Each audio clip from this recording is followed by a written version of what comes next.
तो करीब 10 दिनों से राजस्थान में जारी सियासी घमासान में आज का दिन बेहद अहम होने वाला है। राजस्थान हाईकोर्ट आज सचिन पायलट खेमे की तरफ से दायर याचिका पर फैसला सुना सकती है। फैसला अगर पायलट के खेमे के पक्ष में आता है तो उनकी विधायकी बच सकती है। लेकिन कोर्ट ने राजस्थान विधानसभा अध्यक्ष की तरफ से जारी नोटिस को सही ठहरा दिया तो बागियों की सदस्यता खतरे में पड़ जाएगी। और इस बीच घर के कलह को खत्म करने के लिए कांग्रेस ने उम्मीद नहीं छोड़ी है। और खुद रणदीप सुरजेवाला जो प्रवक्ता हैं कांग्रेस पार्टी के, उन्होंने कहा कि नरमी के संकेत दिए। आधा दर्जन बार से अधिक कांग्रेस नेतृत्व ने सचिन पायलट जी से बात कर परिवार में वापस लौट अपनी बात रखने के लिए कहा है।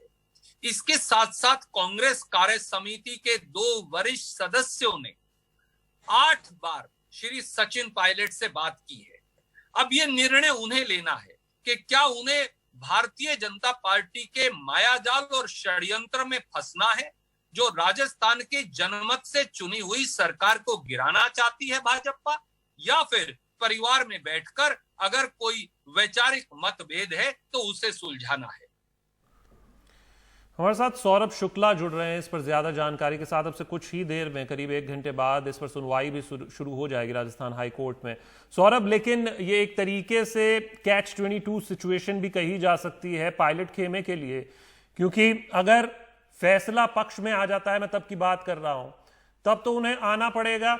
और विधानसभा सत्र अगर बुलाया जाता है, कॉन्फिडेंस मोशन के लिए तैयार भी लग रही है अशोक गहलोत सरकार, तो वहां पर उन्हें आना पड़ेगा, वोट देना पड़ेगा, फिर उससे बचना नहीं हो पाएगा। और ऐसे में जो एक टाइम बाय आउट की जो स्ट्रेटजी हो सकती है कि अगर फैसला पक्ष में नहीं आता आप सुप्रीम कोर्ट जा सकते हैं, वो भी खत्म हो जाएगी। तो मुश्किलें बढ़ जाएंगी अगर फैसला फेवर में आ जाए। जी बिल्कुल, देखिए फेवर में आए या फिर नहीं भी आए तो मुश्किलें सचिन पायलट के लिए बढ़नी तय हैं, और अभी है भी, क्योंकि एक तरफ उनको और उनके जो खेमे के विधायक हैं उनको भंवरलाल शर्मा और विश्वेंद्र सिंह उसको ढूंढ रही है राजस्थान पुलिस। तो कभी इस रिजॉर्ट, तो कभी दिल्ली, तो कभी हरियाणा मानेसर उनको करना पड़ रहा है। इसके अलावा लीगल बैटल चल ही रहा है। हम इस वक्त राजस्थान हाईकोर्ट में पहुँच चुके हैं। 10 बजे हियरिंग शुरू होनी है। शुक्रवार को हरीश साल्वे और मुकुल रोहतगी ने सचिन पायलट के खेमे से आर्ग्यू किया था, और उनका पूरा आर्ग्यूमेंट इस बात पर बेस्ड था कि संविधान की अनुसूची 10 के मुताबिक ये जो पूरा नोटिस है उनकी डिस्क्वालिफिकेशन नहीं हो सकता, क्योंकि असेंबली फंक्शन नहीं कर रही थी, ना ही किसी बिल पे वोटिंग थी। पार्टी की एक मीटिंग थी जो कि किसी रिजॉर्ट में थी, तो ऐसे में वो विप लागू नहीं होता। यहाँ तक कि कहा था कि ये तानाशाही रवैया है अशोक गहलोत सरकार का, स्पीकर राजनीतिक द्वेष की मंशा से ये कार्रवाई कर रहे हैं। ये तमाम आर्ग्यूमेंट हरीश साल्वे के साथ की तरफ से दिए गए थे। आज 10 बजे जब सुनवाई शुरू होगी, शशांक तो अभिषेक मनु सिंघवी अपनी दलीलें रखेंगे, और अभिषेक मनु सिंघवी यहाँ पर अपीयर हो रहे हैं स्पीकर सीपी जोशी के लिए। तो उम्मीद है कि आज जजमेंट आ जाएगा। देखिए, अगर जजमेंट फेवर, जैसे कि आपने बताया, फेवर में आया तो बहुत संभावना है कि बुधवार को ही अशोक गहलोत सेशन बुला करके विश्वास मत प्रस्ताव लाएं, उसमें विप जारी करेंगे। ऐसे में उनको विप का पालन करना पड़ेगा, क्योंकि उनका आर्ग्यूमेंट ही यही है कि असेंबली नहीं चल रही थी। असेंबली चलेगी और उनको बुलाया जाएगा तो उनको आना पड़ेगा, नहीं आएंगे तो फिर डिस्क्वालीफाई होंगे। दूसरा, अगर सचिन पायलट को यहाँ पर राहत नहीं मिलती है तो बहुत इसकी आशंका भी है कि वो सुप्रीम कोर्ट जाएंगे, ताकि और थोड़ा टाइम मिल जाए। तो कल शाम 5:30 बजे तक का वक्त है सचिन पायलट खेमे के विधायकों के पास कि वो अपना जवाब स्पीकर को दे दें, अगर सुप्रीम कोर्ट से राहत उनको अंतरिम नहीं मिलती है। तो अभी फिलहाल आज का दिन काफ़ी एक्शन पैक रहने वाला है राजस्थान में। उधर एसओजी लगातार रिपोर्ट कर ही रहे हैं कि उनको ढूंढ ही रही है, और नोटिस भी भेज दिए हैं एसओजी ने भंवरलाल शर्मा और विश्वेंद्र सिंह के घर पर अपीयर होने के लिए, जांच में सहयोग करने के लिए। संजय जैन गिरफ्तार किए जा चुके हैं, उनसे पूछताछ जारी है। तो फिलहाल सचिन पायलट का खेमा 3 तरफ से घिर गया है। शशांक, शुक्रिया सौरभ इस पूरी जानकारी के लिए। जब हाईकोर्ट में सुनवाई शुरू होती है हम आपके पास वापस लौटेंगे।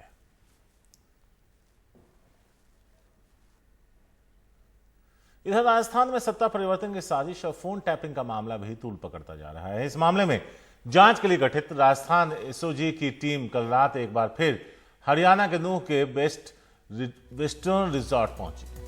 लेकिन रिजॉर्ट का गेट नहीं खोला जाने की वजह से वो वापस लौट आई। बताया ये जा रहा है कि इस रिजॉर्ट में सचिन समर्थक विधायक रुके हुए हैं। आपको ये भी बता दें कि ये रिजॉर्ट ITC ग्रैंड होटल जहाँ पे वो 1-2 दिन पहले पहुंचे थे उससे अलग है और इससे कुछ ही दूरी पर है, नूह जिले में ही।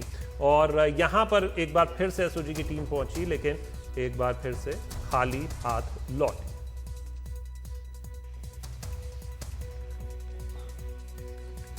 और साफ है राजस्थान में सियासी ड्रामा जारी है और आज जैसा कि अभी सौरभ बता रहे थे एक एक्शन पैक्ड डे है और ऐसे में कभी विधानसभा में बहुमत साबित करने की जरूरत कभी भी पड़ सकती है और ऐसे में दोनों गुट इस दौरान अपने समर्थक विधायकों को एकजुट रखने की कोशिश में जुटे हुए हैं। उनसे मिलने के लिए आपको बता दें कि राज्य के मुख्यमंत्री अशोक गहलोत कल होटल पहुंचे। विधायकों से मुलाकात के बाद जब वो बाहर आए तो मीडिया उनसे बात करना चाह रही थी, लेकिन गहलोत बिना कुछ कहे आगे बढ़ गए।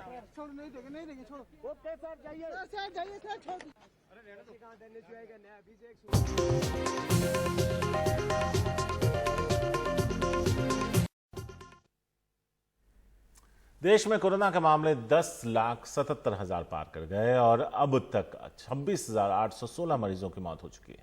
पिछले 24 घंटे की बात करें तो सबसे ज्यादा केसेस आए हैं 38,902, लेकिन अभी तक सरकार ने यह नहीं माना कि देश में कई इलाकों में कम्युनिटी ट्रांसमिशन शुरू हो गया है। आपको ये बता दें कि ये आंकड़े जो हैं ये कल के आंकड़े हैं 38,902 और आज के आंकड़े आने अभी बाकी हैं, लेकिन ये सबसे बड़ा आंकड़ा है। और आज अगर हम टेस्टिंग की बात करें तो जो नंबर्स हैं, नंबर्स ऑफ टेस्ट, वो करीब 1 लाख के करीब कम हो गए हैं। 2.5 लाख ही टेस्ट हुए हैं, 3,32,000 3,30,000 ऐसे टेस्ट हो रहे थे। और ये वो स्टेज है जब किसी को कोरोना होने पर, हम कम्युनिटी स्प्रेड की बात कर रहे हैं, किसी को भी कोरोना होता है तो उसका स्रोत नहीं पता लगता, यानी कि कांटेक्ट नहीं ट्रेस हो पाता। और ऐसे में IMA के जो प्रमुख हैं VK मोंगा, उन्होंने कहा है कि कई इलाके कम्युनिटी ट्रांसमिशन की स्टेज में पहुंच चुके हैं और सरकार के रवैये पर इसको लेकर वो चिंता जता रहे हैं। भारत में कोरोना के केस अब रिकॉर्ड उछाल मार रहे हैं। एक दिन में करीब 40,000 नए केस। बीते 24 घंटे में 38,902 नए केस देश भर में सामने आए। लगातार चौथे दिन 30,000 से ज्यादा नए केस। इसके साथ ही देश में कोरोना के केस 10,70,000 के पार हो गए हैं। इनमें 3,70,000 केस एक्टिव हैं। अब तक करीब 27,000 लोगों की कोरोना से जान जा चुकी है। देश में डॉक्टरों की सबसे बड़ी संस्था इंडियन मेडिकल एसोसिएशन का कहना है कि कोरोना के तेजी से बढ़ते केस बता रहे हैं कि हम कम्युनिटी ट्रांसमिशन की स्टेज में पहुंच गए हैं, जबकि सरकार इससे इनकार कर रही है।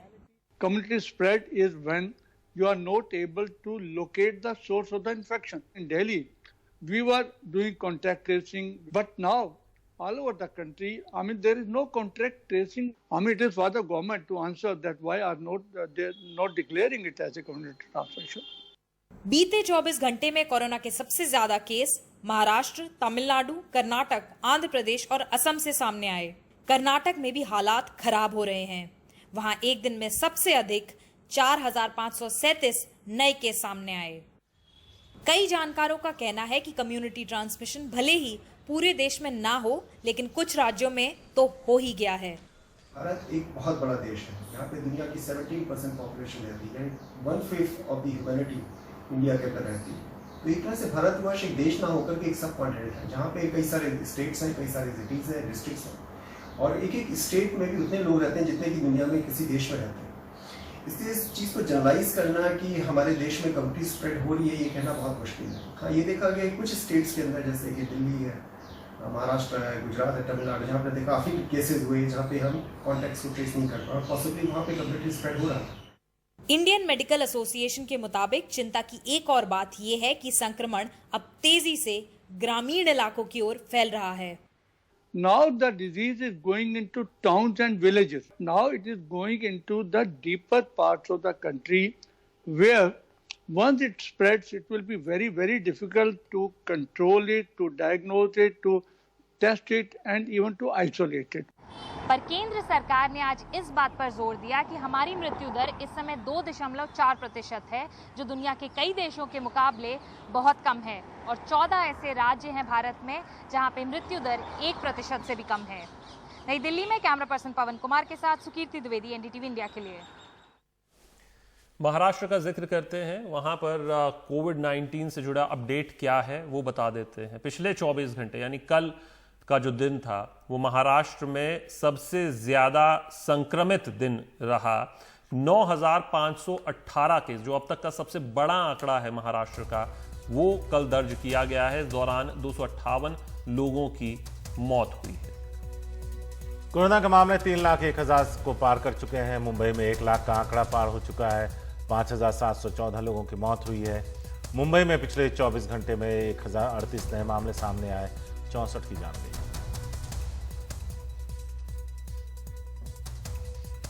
महाराष्ट्र एफडीए और मुंबई पुलिस की क्राइम ब्रांच ने रेमडेसिविर इंजेक्शन की ब्लैक मार्केटिंग करने वाले गिरोह के 7 लोगों को गिरफ्तार किया।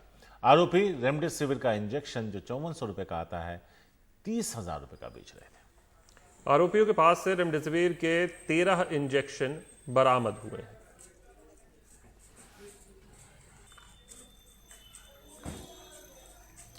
और सुनील सिंह इस पर ज्यादा जानकारी हमें दे रहे हैं।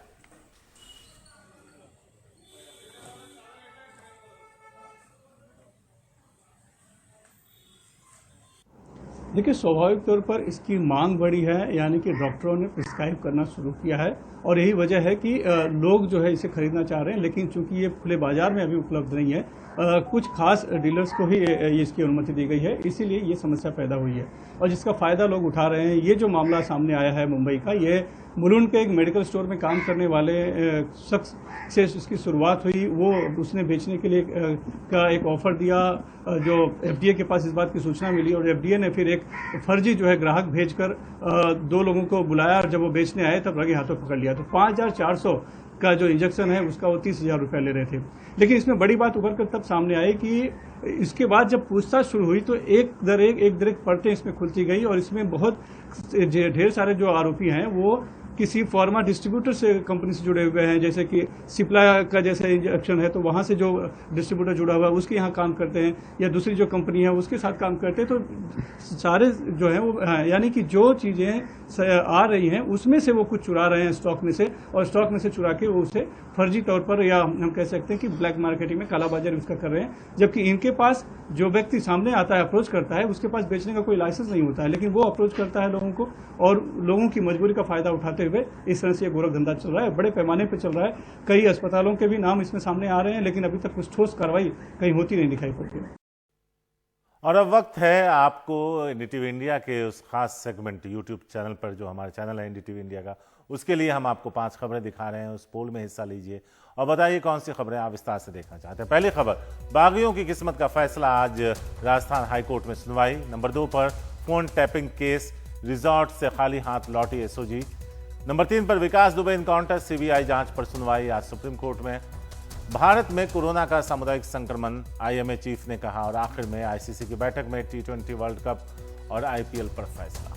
तो जरूर जाइए, पोल में हिस्सा लीजिए, जिससे हमारे लिए आसानी होगी इन खबरों को विस्तार से आप तक लेकर आने के लिए। फिलहाल के लिए इतना ही, नमस्कार।